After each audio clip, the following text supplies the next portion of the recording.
Plex Enterprise is specially designed for organizations with multi-site manufacturing operations that want to more efficiently manage their financial and supply chain processes with scalability, visibility, and control.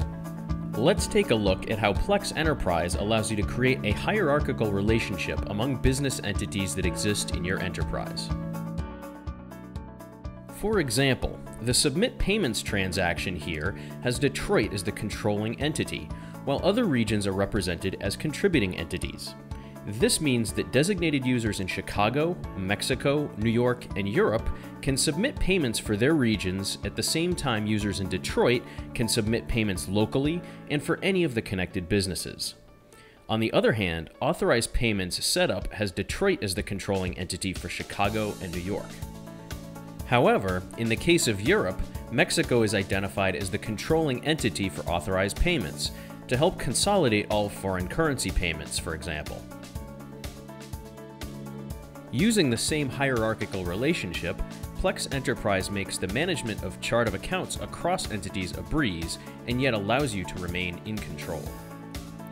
From the chart of accounts definition screen for Detroit, with a simple selection of one or more accounts, we can choose to replicate accounts to one or more connected businesses. It's as simple as that. Further, we can take away the rights of adding or deleting accounts at the entity level, so no one in Chicago or New York will see those options. Of course, regional users can be given update rights for account descriptions and some of its attributes. Now let's take a look at multi-entity journal entries in General Ledger. As a controlling entity, Detroit can enter a journal entry that spans across businesses. For example, a debit in marketing expenses in Detroit is balanced by two separate credits in Chicago and Mexico. Of course, there is a lot going on behind the scenes here, as inter-entity Contra Accounts are used for maintaining the accounting balance in each individual entity.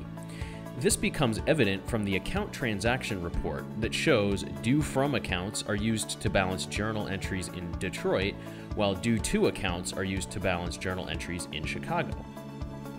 Next, we'll move to the corporate cash management functions of Plex Enterprise, which help you consolidate your payments and receipts at the controlling entity level, in this case, Detroit. Let's pull a supplier, Dryden, and look at invoices submitted by contributing businesses in Chicago and by controlling business in Detroit. We can quickly select one or more invoices across entities and choose to prepare for payment, thereby taking advantage of the enterprise-wide relationship with Dryden and also making the centralized bank reconciliation process a breeze.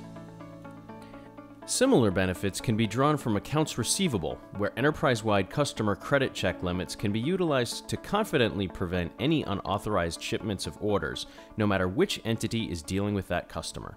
Let's look at this customer, Edge. Details of Edge have already been replicated across all connected businesses.